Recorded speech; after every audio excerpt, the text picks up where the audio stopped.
अस्सलाम वालेकुम friends, hopefully everyone is doing great. आज की इस वीडियो में मैं बात करने जा रही हूँ कि क्या आपको अमेरिका से पीएचडी या मास्टर्स करने के लिए कोई बहुत अच्छे और हाई फाई लेवल के रिसर्च प्रपोजल की ज़रूरत होती है या नहीं होती। तो सिंपल आंसर इज़ नो। किसी किस्म के कोई रिसर्च प्रपोजल की ज़रूरत नहीं होती और मोस्टली आपका एडमिशन डायरेक्टली ऐसे ही हो जाता है। बस आपका इंटरव्यू होता है और आपने अपनी पब्लिकेशंस की डिटेल्स वगैरह सबमिट करवानी होती हैं।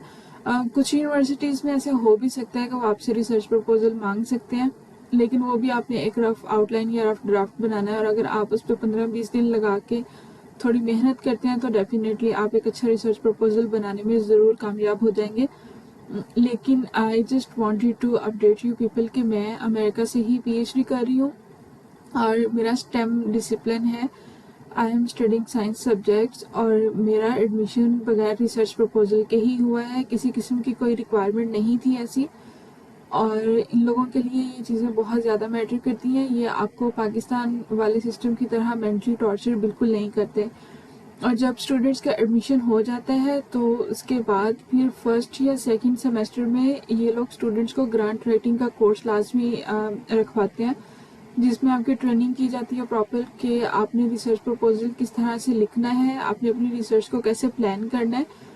और मैंने भी वो कोर्स पढ़ा है। उस कोर्स में ऐसे ही होता है कि आपने अपने सुपरवाइज़र के साथ बैठना होता है और जो बंदा आपको वो कोर्स पढ़ा रहा है आप उन लोगों के साथ बैठ के अपनी जो आउटलाइन है वो आप डिस्कस करेंगे। डेफिनेटली उसके लिए फिर आपको बहुत ज़्यादा एक्सटेंसिव रीडिंग की ज़रूरत पड़ती है और ये चीज़ें हमेशा फिर ऐसे ही डिसाइड होती हैं कि आपकी लैब में किस तरह का काम हो रहा है या आपसे उनकी क्या एक्सपेक्टेशंस हैं। फिर आप पेपर्स रीड करते हैं और उसके बाद आप अपने ऑब्जेक्टिव्स वगैरह डिफाइन करते हैं। तो ऐसा नहीं होता कि वो आपके ऊपर एक डायरेक्ट बर्डन डाल देते हैं कि हमें नहीं पता कैसे आपने करना है, जैसे मर्जी करके लेके आओ, ये डेडलाइन है तो इसमें आपने सबमिशन करवानी है। ये वो स्टोरी है, ये वो सिचुएशन है जो कि पाकिस्तान में होती है। यहाँ पे ऐसा कुछ नहीं होता। आपका जो फर्स्ट डे है वो आपको बहुत ज़्यादा सिंपल बेसिक टिप्स पढ़ाएंगे कि आपने डाटा कैसे फाइंड आउट करना है। उसके बारे में भी आपको गूगल स्कॉलर पे जाके एक एक चीज़ वो आपको गाइड करेंगे। उसके बाद आपने अपने रिसर्च के ऑब्जेक्टिव्स डिफाइन करने हैं। डिफाइन करने के बाद आपने उसको फाइनलाइज करना है। उसके बाद फिर आपने उसका लिटरेचर रिव्यू लिखना है। आप किस तरह से अपनी मेथडोलॉजी वगैरह कौन से पेपर से आपने यूज़ करनी है वो आपको प्रॉपर एक तरीका बताते हैं कि आपने अपने रिसर्च एरिया में जाके पास्ट 10 ईयर्स में जो मेन लीडर्स हैं, जो मेन साइंटिस्ट हैं, आप उनको फॉलो करेंगे। बेशक आप उनको रिसर्च गेट पे करें, गूगल स्कॉलर पे करें या वट एवर। और आपको उनकी पब्लिकेशंस का आइडिया होना चाहिए, आपको उनकी रिसर्च की डिटेल्स का आइडिया होना चाहिए। आप उनके पेपर्स पढ़ेंगे और एक्सटेंसिव रीडिंग इसमें इन्वॉल्व है, एक्सटेंसिव क्रिटिसिज्म इन्वॉल्व है। आपका जो सुपरवाइजर है वो आपको प्रॉपर टाइम देता है और फिर आपको एक फाइनल कंक्लूजन के ऊपर लेके जाते हैं। और सिर्फ ऐसे ही नहीं बल्कि आपकी क्लास में कोई ज़्यादा से ज़्यादा 10 लोग होंगे, इससे ज़्यादा नहीं होते।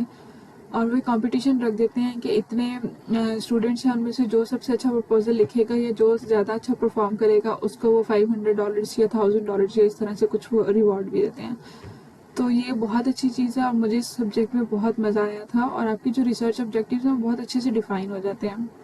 और इवन ये अपने स्टूडेंट्स को फिर इनकरेज करते हैं कि इनकी कोई एनएसएफ टाइप की कोई ग्रांट्स होती हैं जिसमें मोस्टली इनके स्टैनफोर्ड, हार्वर्ड या बर्कले वाली जो यूनिवर्सिटीज़ हैं वो उनके स्टूडेंट्स विन कर रहे होते हैं। और ये बच्चों को प्रॉपर इसमें गाइड कर रहे होते हैं कि ऐसा नहीं है कि वो बच्चे बहुत आइंस्टाइन है या उनका आईक्यू लेवल बहुत अच्छा है, बल्कि आईक्यू लेवल की तो ये लोग बात ही नहीं करते। ये सीधा आपको बताते हैं कि वो बच्चे इसलिए ज़्यादा अच्छा परफॉर्म करते हैं क्योंकि वो फर्स्ट डे से ही अपना एक टारगेट रखा होता है उन्होंने। वो उस चीज़ को बार बार रिफाइन करते हैं, उसको रीड करते हैं, अपने सुपरवाइज़र को देते हैं पढ़ने के लिए।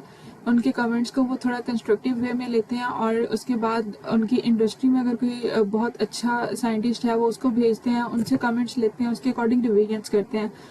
अब यहाँ पे जब मैं बात कर रही हूँ पाकिस्तानी प्रोफेसर्स की, क्योंकि वो इतना ज़्यादा गाइड नहीं करते, तो मैं साथ साथ पाकिस्तानी यूथ को भी कहना चाहूँगी कि अगर कोई भी एक प्रोफेसर है जो आपसे थोड़े बहुत भी कोई चेंजेस करने के लिए कह देता है तो बच्चे आके प्रॉपर उनको बैशिंग कर रहे होते हैं, उनको गालियाँ दे रहे होते हैं कि मैंने इतनी मेहनत की थी, सर को पसंद नहीं आया। तो बहुत ही अजीब सी सिचुएशन वहाँ पे क्रिएट हुई हुई है। तो अगर आप लोग अच्छा परफॉर्म करना चाहते हैं तो हमेशा जो क्रिटिसिज्म है या जो आपके एडिटिंग के लिए कमेंट्स आते हैं उनको पॉजिटिवली लेना शुरू करें और जितने भी स्टूडेंट्स जो ये सोचकर बैठे हुए हैं कि यूएसए अप्लाई नहीं कर सकते क्योंकि वहाँ पे तो बहुत ज़्यादा इस तरह की चीज़ें चाहिए, तो ऐसा कुछ भी नहीं है। Must try, stay tuned, bye.